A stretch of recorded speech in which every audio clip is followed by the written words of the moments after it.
Good morning. Welcome to the April 14th Milford Board of Education Board Work Session. We're going to call the meeting to order with roll call, please. Mrs. Brady? Here. Mrs. Chestnut?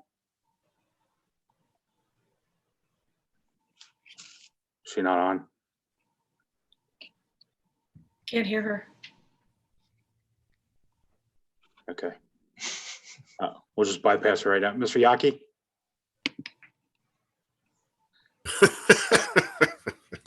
He's muted. Yeah. Can you hear me now? Gotcha. Yes. Mr. Miranda? Yes, here. Ma'am?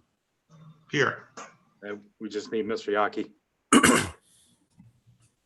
He's Emily, muted. can you unmute Dave? There we go. Try again, David. Okay, here. Okay. All right, thank you. We need a motion to approve the agenda for today. So moved. Second. We got a motion and a second. Roll call, please. We need to add that one item. You want to add it here? Yeah, Oh, that's before you right. approve the So- agenda.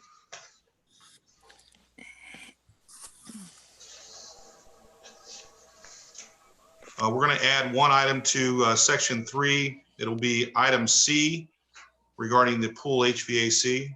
So one change to the agenda. Can I have a revised motion, please? So moved. Second, We got a motion and a second. Roll call, please. Mrs. Brady? Yes. Mrs. Chestnut? Yes. Mr. Miranda? yes. Mr. Yaki? Yes. Mr. Ham? Yes, thank you. We're going to move on to item 1, Curriculum and Instruction and Assessment Committee. Superintendent House. President Ham, members of the board, I want to start with item A, which is a resolution that will be on Thursday's board agenda for voting and approval. It's a resolution for the continued operation of schools during the pendency of Executive Order 2020-01D. And to summarize the key parts of that, on page 2, section 1 relates to the building closure and the board confirming the superintendent's authority to comply with that order. Section 2 is about remote learning opportunities. In terms of our remote opportunities and how those look, there is an attachment to that Exhibit A, and that is also a summary of what appears on the district COVID-19 hub. Section 3 suspends board policy regarding student grading system.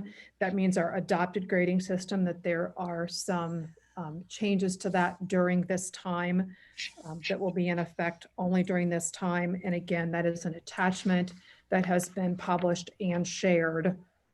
It just needs to be part of the resolution maintained for record keeping. C of that has to do with interscholastic athletic eligibility. We have a regulation that increases requirements. We want to make sure that our students are not adversely affected by any adverse conditions during the remote learning. So we're going to recommend suspending part of our regulation. There's an alteration of that we'll look at a little bit later. Section 4 has to do with graduation requirements.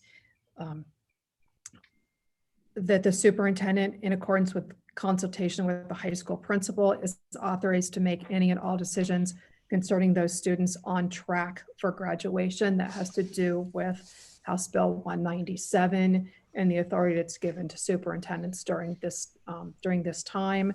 I will say from the very beginning of the time we've started remote learning, Principal Kaufman and I have been in contact about very careful monitoring of our seniors and their graduation status.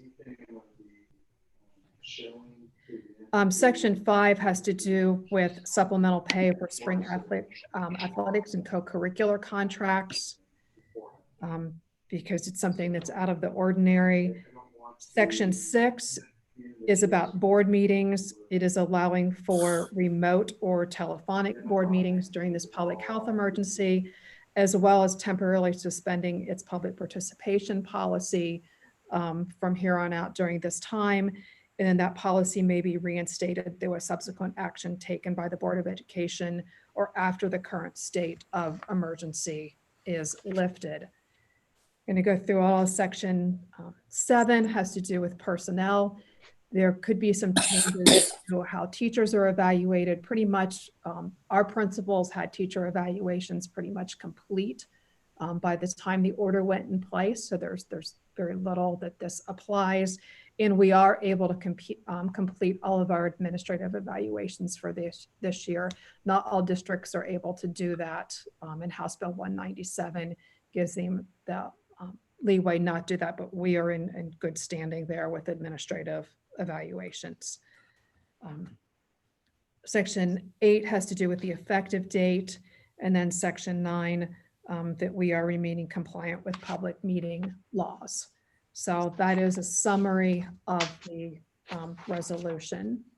Any questions?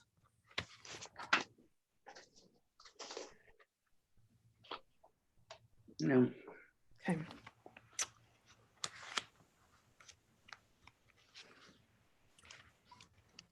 Moving on with the other Curriculum Instruction and Assessment Committee, I'll turn this over to Mr. Daniels and Dr. Hollinsworth. Good afternoon, President Ham, members of the board. This is House Mr. Rave. We have a few items today. The first is item A, approval for curriculum pay not to exceed 20 hours for the creation of a new financial literacy elective at Milford Junior High. That will be taught by Chris Baker. That will be a new elective there. It is not an increase in staffing. It is just repurposing and adding a new course at the junior high. So Ms. Baker will be creating that course pending the approval of the hours at the next board meeting. During our last curriculum and instruction meeting, we did mention that we were going to have Pat Winkler move forward with the school nicotine intervention program. We're going to remove that from now, seeing as how we won't have a full quarter of that cessation program. We'll add that back on in the fall in the new fiscal year and make sure that it's up and running. So there's no need to have that now. Item C is for the approval for curriculum pay not to exceed 25 hours for the science lab inventory, and that is for Melody Moorhead. That is actually listed in the contract that needs to be completed yearly by the department chair. Item D are approval for the following fee schedules. The first two are elementary schedules. The first one is the elementary fee schedule K through 6. It is exactly the same as last year. There are no changes. And the second one is the MD elementary fee schedule for those students. Their schedule can be slightly different. They don't use all of the same materials, and they do have other things, some personal care items that they require. That also is not changed from last year.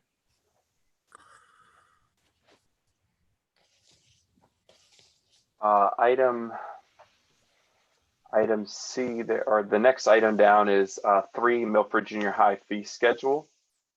Just want to take a moment to go through that. There is a $5 increase in the general fee.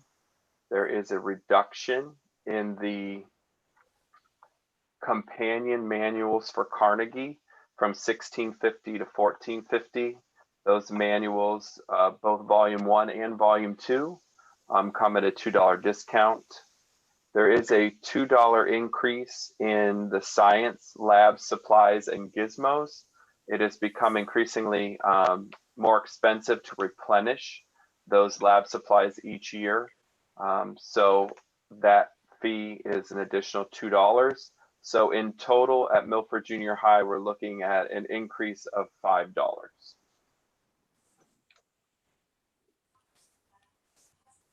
And then the high school, the next item down. The high school fees are pretty much in line with where they are this year. Again, the same reductions will take place for the math. The Carnegie Companions will actually reduce the cost in the math portion for the volume 1 and the volume 2. There are some slight $2 and $3 increases. There are some new courses. So for example, the new American Studies is coming back. That looks like a $25 increase, but that's just the fee that's charged for that course.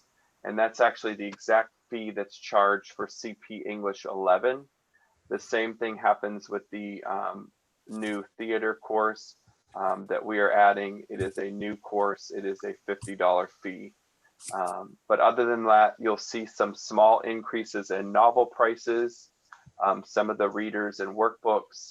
And then you'll also see in German and in some of the world languages, there are some decreases. We did our very best to attempt to keep our fees pretty close, not to go outside of the traditional rate of inflation if there are one or is one. So that I have marked that document with the green and the light red just so that everyone is aware of what those increases are and the rationale for them.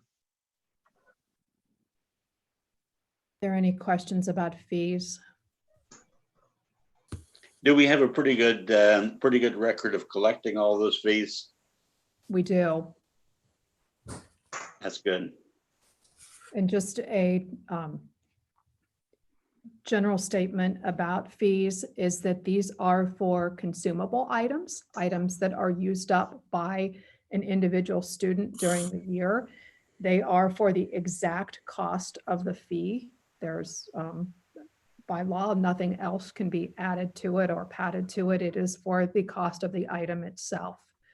It is a way of not passing on items that an individual student is using up or consuming, hence the name of it, on to the general taxpayer.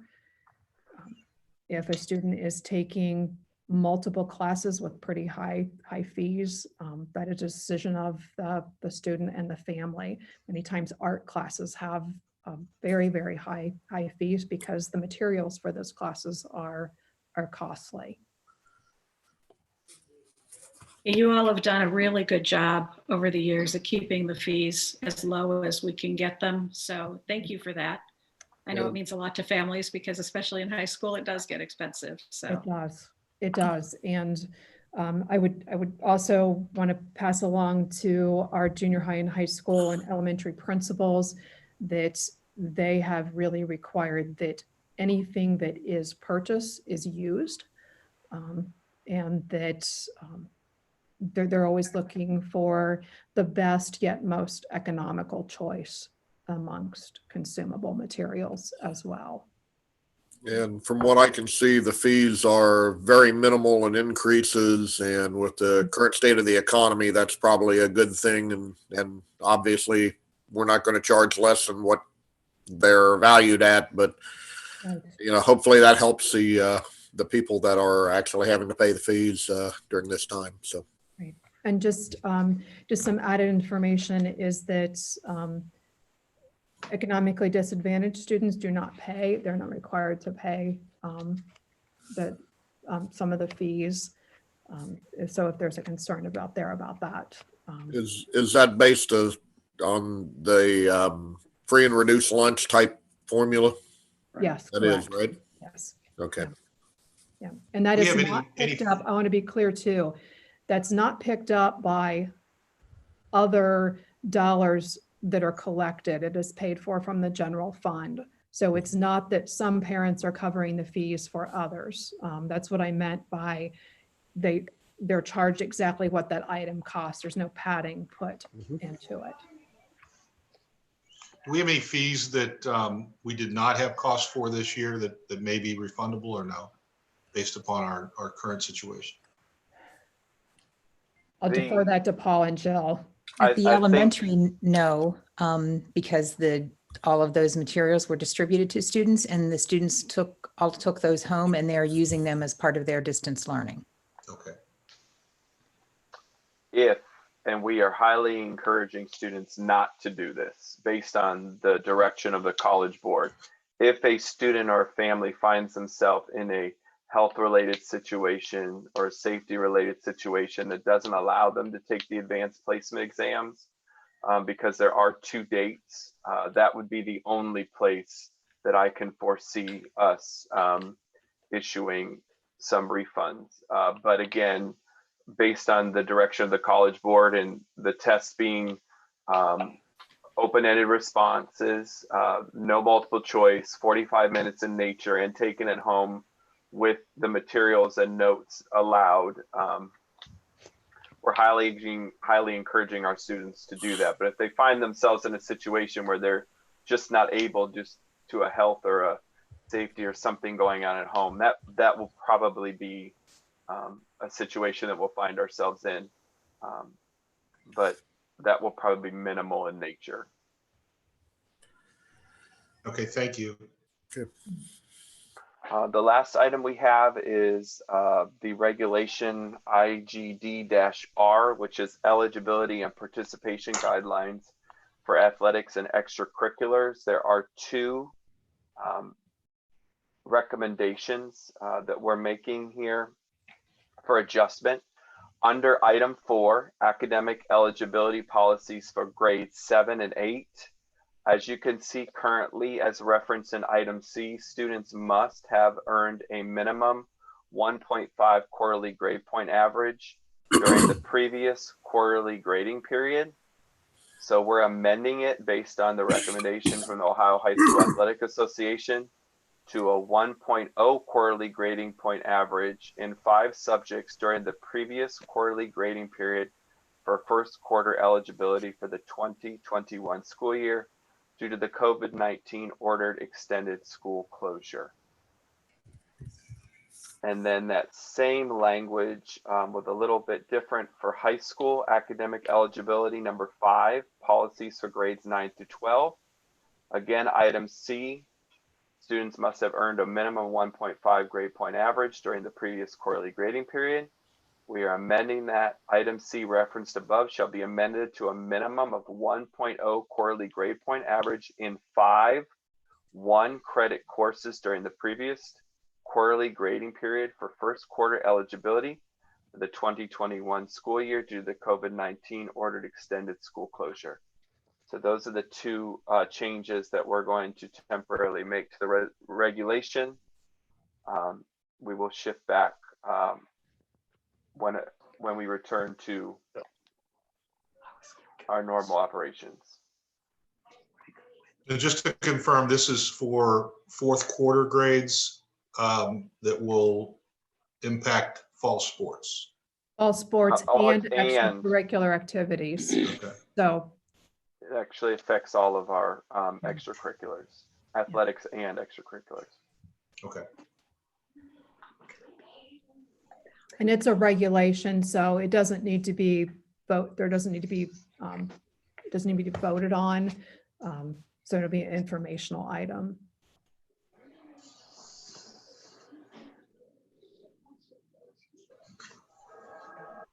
Okay, thank you. Any questions?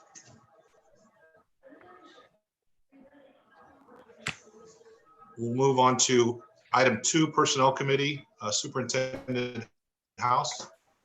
President Ham, members of the board, the resolution appears under here as well. And that just had to do with the evaluation procedures during the school closure time. And it said that most of our principals were able to complete all of the teacher evaluations, which is a great thing, because if they hadn't been able to do that, they would have been doubled up on evaluations next year. And each one of those takes a considerable part of their day to complete. We will be completing all of the administrative evaluations during this time. So then the other items turn over to Mr. Spicer. Morning. Thank you for having me today, President Ham, members of the board. Under item A, the approval of the minutes, we're not going to approve minutes, but we will post those minutes in draft form on the web until we can come together as a group and approve them in person. Item B, we have 2 resignations. We have a preschool teacher and a teacher at Seipelt. Under item C, we have approval of the following certified hirings for this month for next year. We have a math teacher at the high school. Item number 2, Kaitlin Callahan is a teacher currently at Meadowview who did resign. Her husband was being transferred to Seattle, but that has since changed, obviously due to the economy and the COVID-19. So we would like to retain her. So we're asking for your approval of that this month. Under item 3, a preschool teacher. And then 4, 5, and 6 are to be determined. We're working on those today and tomorrow. There's a high school art teacher that's a replacement. There is a junior high intervention specialist that is also a replacement due to retirement. And the same for number 6, which is Seipelt, an intervention specialist as well. No salaries are listed. You'll see the asterisk there. We do not have current 2021 salaries due to negotiations at this time. That's why you do not see salaries listed at this time. Any questions under A, B, and C for me? Yeah, I have one, Mr. Spicer, and that is relating to Kaitlin Callahan. Yes, sir. This just kind of makes it like everything never happened, right? So she goes back exactly where she was, salary wise, step wise, everything, right? Yes, we will place Kaitlin, excuse me, right back where she was at Meadowview. She is a good teacher, and Allison speaks highly of her. So yes, Okay. It happened, but we do have to act on it because she did turn in her resignation. Understood. Yeah. And I would also add number 1, the high school math position. That is also a replacement. There's Okay. not any additional staff members here. Under item D is approval of family care child leave. Under item E, we have some approval of the following exempt hiring recommendations. We have a mental health interventionist that will be with us starting on 8/7. And we also have Melissa Kraft, who will be the administrative assistant for teaching and learning and student programs. And that is a replacement for retirement as well. Under item F, approval of classified resignations, we have teacher aide and 2 sub food service workers. And if I may, a verbal, we have a retirement that is not listed. It's Marcella Tomeyer. She's a food service worker that will retire at the end of this school year. We'd like to add that to the agenda for Thursday evening. And then under item G, we have approval of classified hiring recommendations for the 1920 school year. Janet Cooper as the part-time secretary at Mulberry. Actually, that should be 2021 school year, not 1920. Nope. Yeah, that's correct. 2021. Under item H, we have resignation of a supplemental contract of Katie Sullivan, assistant coach for the high school softball program. Under item I, we have athletic and extracurricular activities for the 2021 school year. Cross-country coach, we have soccer, football, girls golf, soccer, and dance team as well at the junior high. And those are all for next year. And then under item J, we do have the approval of Katie Sullivan as a volunteer for high school softball. Is that also for next year, 2021? Actually, that is not, that is for this year. Oh, okay. And the reason I can explain H and J, the reason Katie Sullivan is resigning from this position, this is the one supplemental that she has with Milford. She is not a teacher or a classified staff with the district. And by receiving this supplemental, it is holding her up from receiving unemployment benefits. So if she resigns from the position, then she can then reapply for her unemployment benefits. She has not received any payment from Milford. And that is the reason for her resignation and then approving her as a volunteer should we come back and have a spring sports program.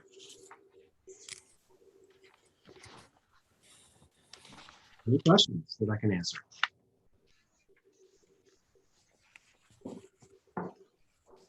Thank you, Mr. Spicer. We'll move on to item number 3, Finance Committee, Treasurer Brian Rigg. Thank you, Mr. Ham. The first item is the resolution was addressed earlier. The only piece on the finance part of it would be the supplementals. Since those contract orders issued, we're going to honor those contracts.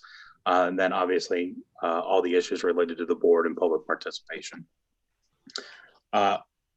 Item B, the Federal CARES Act. This is the stimulus bill that was passed by the federal government, mostly for paychecks and student and loans for small businesses. But some of the money is being directed to the states to be funneled back down to school districts. So we don't know what that looks like for us just yet as far as dollar wise, but it's going to be all based upon our federal, it looks like our Title I numbers as far as what we're going to get. But some of the items that money can be used for, obviously it has restrictions due to its federal money, but summer programs, mental health, training of staff about how to cleaning products. So once we get an idea of what type of money we're going to receive, then we'll be able to address it and of how to use that money. But just to let you know, there is going to be some federal money that's going to come down out of this. I don't see the pool HVAC. Those bids went out and were received. If you remember, we have already purchased the equipment. So this is basically to install the equipment. The bids were received last week, I believe it was. Triton Services was the low bidder at almost $418,000.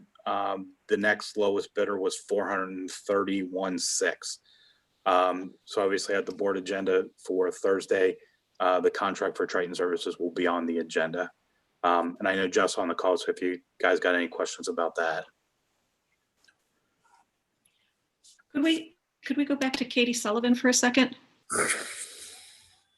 So if the resolution says that we're paying all the supplementals, then why is she resigning from her supplemental to get unemployment? Because she's getting unemployment from her main employer. This is keeping her from getting unemployment, not for this. Right. Correct. From her. Right. Okay. She's not a teacher or a staff member. This is just a few $1,000s that she does. That's holding her up from Yes. her regular Yeah, job. her regular Okay, job. thanks. Got it. Yep. Thank you. Okay. All right. Then I do have a question for Jeff. The fact that we are down, so to speak, does that allow these folks to get in and get an early jump on this stuff? A little bit, but not tremendously. Some of the work they could get started on, but some of it they couldn't because if students were to come back. So we've got a number of projects in the summer that if we knew students weren't coming back, we could get started on, but we can't do that because as of right now, obviously students are coming back May 1. Okay, so if the governor changes that, then we'll start pulling the trigger on some of these projects, right? We would get started on a number of things, yes. Okay, thank you.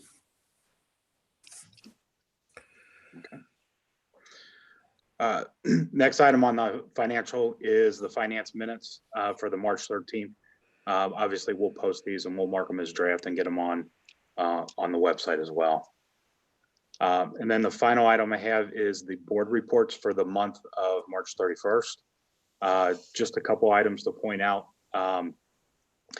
is that we were receiving advances from Clermont County. We did receive the final settlement here in March, which was a little bit 1.25 million above what we received last year. However, if you remember last year's, we actually saw a decrease in real estate taxes. So this is kind of that catch up with that. We also did receive the TIF payment from Union Township. If you remember, that TIF used to be at 25%. Now it's at 100%. We did receive 100% of this one last year. So going forward, every payment will be 100%. But just comparing last year's to this year's, it's about a $12,000 increase in what we received last year. This year's payment was a little over $949,000 on that TIF, just for the first half settlement payment. For the month of March, we were, because we received the final settlement, revenues over expenditures, almost $11 million on the year. We ended with a cash balance of a little over 54 million. Because this is the final settlement for the real estate taxes, the next couple of months, we're actually going to see those numbers start to decline until we get to July, August, when we start receiving real estate again. So that we'll see that big jump. But as of right now, future months, we'll start seeing that balance sort of decline and go down. Looking at the all fund summary report, we are 75% done with the year. Right now, the general is 4.58%. So we are still under where we're at on the year. Overall, all funds were at 72.63. So we're well under that 75. On the investment side of things, we did have we had 9 investments that were either matured or were called during the month of March. Obviously, because of higher interest rates, they're being called. We did, however, make roughly about we did make 19 additional investments for about $6 million. These are more short term because of interest rates, but total invested was 37.7 million. Interest for the month was 73,674. So total interest on the year was a little over $511,000.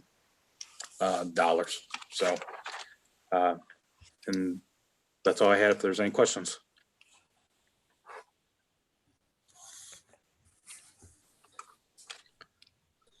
And we expect that May is the month we get the new 5-year forecast. Is that right? Yes. Yes. There was some talk at the state level about that being pushed back, but that's not going to happen. So yes, definitely we'll have that in May.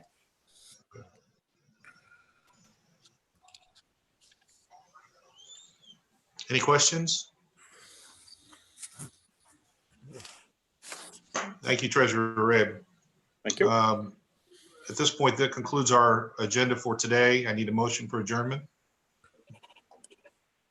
Unless there's any other questions for anyone. So moved. Second. We have a motion and a second. Roll call, please. Mr. Brady? Yes.